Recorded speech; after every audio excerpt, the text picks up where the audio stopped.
Hello guys, maayong hapon. Niyata sa atong video ron sa pagpamalandong nato ani adlaw.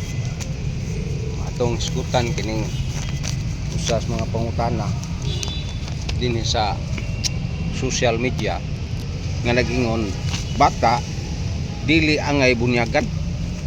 Matud pa sa mga di Katoliko, mga kaigsuunan. Nata di ayron sa St. Joseph Parish di Patriarch dinis Mabolo mo ni ang simbahan din ang kuan San Jose de Cutanan nya dire sunahan mo ng Birhen sa Lourdes. So din atong tubagon mga kaigsunan ng ilang pagsupak kay naingom na silang pagsupak nga si Jesus misugo sa mga apostoles sa pagpanudlo sa mga tao human ni ana bunyagi sila, walay apil ang bunyag sa mga bata. Ang bata kay dili man makasabot. Lahi tong Mateo 28:19 mga kaigsuunan kay tuluan man. Ang bunyag paghugas sa sala. Ang mga gagmayng bata wala pay sala. Mao kana ang atong tubagon mga kaigsuunan. Unas tanan nga kaning bata hindi pa mo gina makasulti sa may sinultihan sa tagabanikanan ba, mingon nga di pa mo mingon nga ma tagay ko gatas kay bag-o pa mang nataw mga 2 kabuwan ngadto sa katuig di nimo pa kanu na og gatas apatay bata. Kanang bunyag parehara na the same sa pagkaon nga gihatag nga ang pagkaon sa bata di pa man siya mayog kaon di nimo pakanon kay aron wa pa man moingon nga pakan ako. So usa na kada kong wrong mao sadang bunyag nga dias pagbunyag sa bata dili na to pabuton nga moingong bata nga bunyagin ako kay butan ako maminaw nako, dili na kay na man sa Mateo 18 size nga 2 Gs ba nga ang gingharian sa mga bata iya sa Dios. So sa ato pa makita no masabot na to nga naaday mga bata ay dakong pagtuo kay minyo man sa Biblia nga ang bata dunay dakong pagtuo. Mao na mga kaigsunan sa Hebreo gitawag man nga Hebro nga bunyag baptism na gitawag teknoes, small suckling baby ba kanang gamayng bata. Mao na mga kaigsunan. So din padayon tas pagtubag nga ang pulong sa Dios matuod ug ang gagmayng bata makapanunod sa kawalay grasya sa atong mga ginikanan na sa pagbangutan niya Lamentaciones kapitulo 5 bersikulo 7 nga diha pa sila stiyan sa ilang ginikanan nakasa na sila.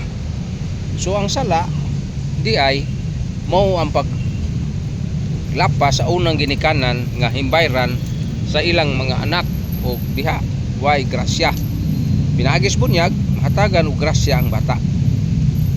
Adunay sala nga ang bata natawo sa kasalanan sa Isaias 48:8 nya matud ni David sa Salmo kapitulo 50 51:5 nga diha pa kustiyan nakasala nako. Sa ato pa diha pastiyan ang bata na anay sa mao nga bunyagan ang bata tungod kay naanay sa ang daan. Kung mamatay ang bata nga wala siya bunyag di siya makasulod sa gingharian sa Ginoo kay ang bunyag mao man pagsulod sa gingharian sa Ginoo diha sa San Juan 3 bersikulo 3 ngadto 5 mga kaigsunan. So di na tinuod ug bakak nang ilahang gipang-ingon nga wa kinahanglan ng bunyag sa bata. Sunod sa walay grasya dili makasulod sa langit, dito lang sila sa kahimtang sa kalipay apan dili makita nilang Dios. Gitawag na siya sa simbahan og laing pulong nga limbros o limbos puerorum. Ang Ginoo nagtudlo ang tanan na bunyagan makasulod sa makasulob ni Kristo sa Galacia 3:27. Unya ang pag-abot sa Ginoo nga mahinlo ang bata sa salang gitawag og panulundon pinaagi sa pagbautismo or bunyag. Gawas ang tao mataw pag-usab pinaagi sa tubig ug espiritu. Ako naman nagiskutan ganina nga siya makasulod sa langit. San Juan Kapitulo 3 versikulo 5. Ang Ginoo nagpahibalo niini, kamo ang mga dagko maghinulsol.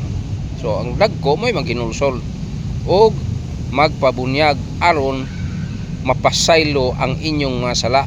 Buhat 2:38. So ang dagko reperedo na sa dagko, pero sa mga bata apil na sa pagpahinulsol sa mga bata. Suma sa buhat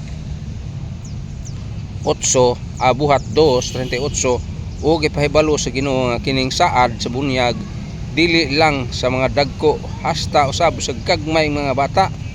Buhat 2:38 ngadto 39.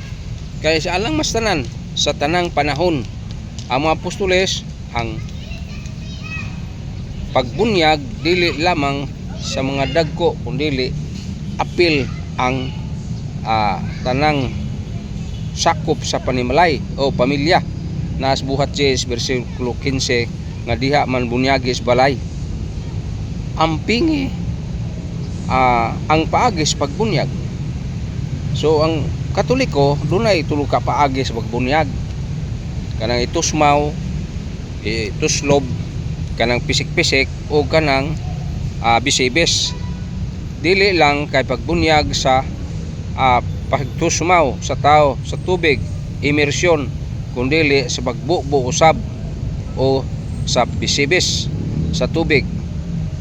Unya bisibisan ko kamo sa malinis nga tubig nga kamo mahinlo gikan sa tanan ninyong kahugawan.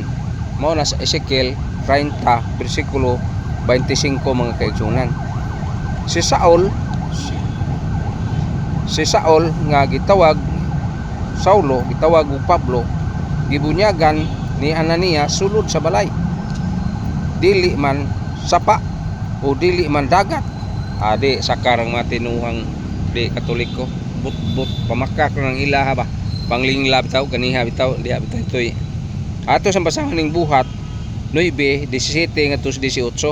Diha mas balay, wa man sa dagat, wa mas baybayon. So daghan pa ning atong mabasa nga mao na ang bunyag.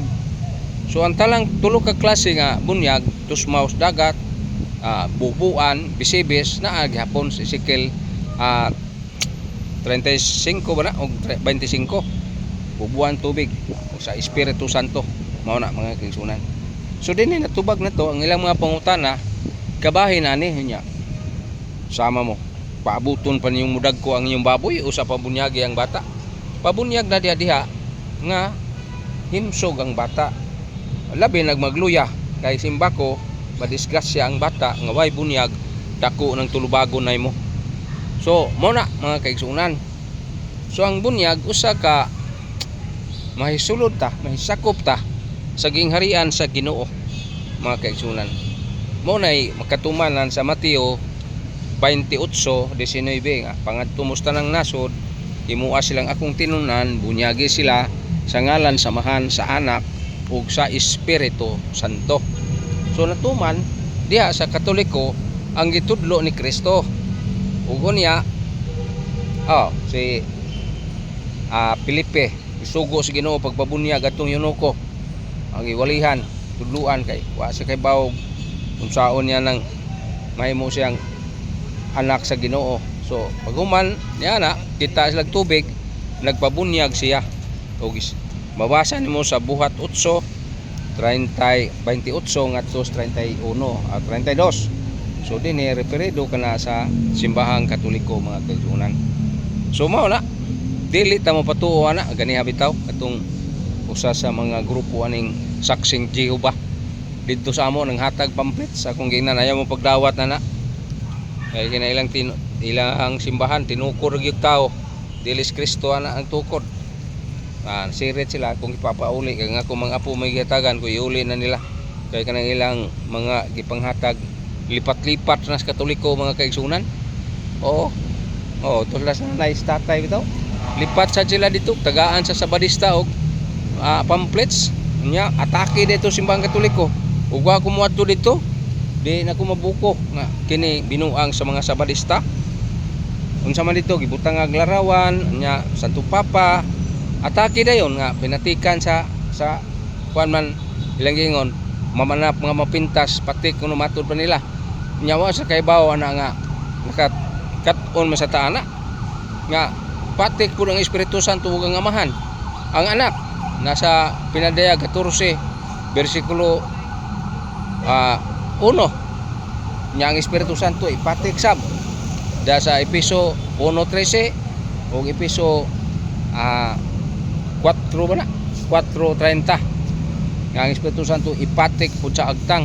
So dili mananap ang ipatik Espiritu Santo, Amahan, Anak ug Espiritu Santo mo ipatik, dili mananap nga mapintas, dili mananap nga matud nila mananap daw. So sipyat ang laing tinuhan pundok. So ayaw mo palingla ninang ilang lipat-lipat. Daghang salamat sa inyong pagsunod. Subscribe sa atong YouTube channel Holy Por Official. Kini si Brad John Purka, maayong hapon.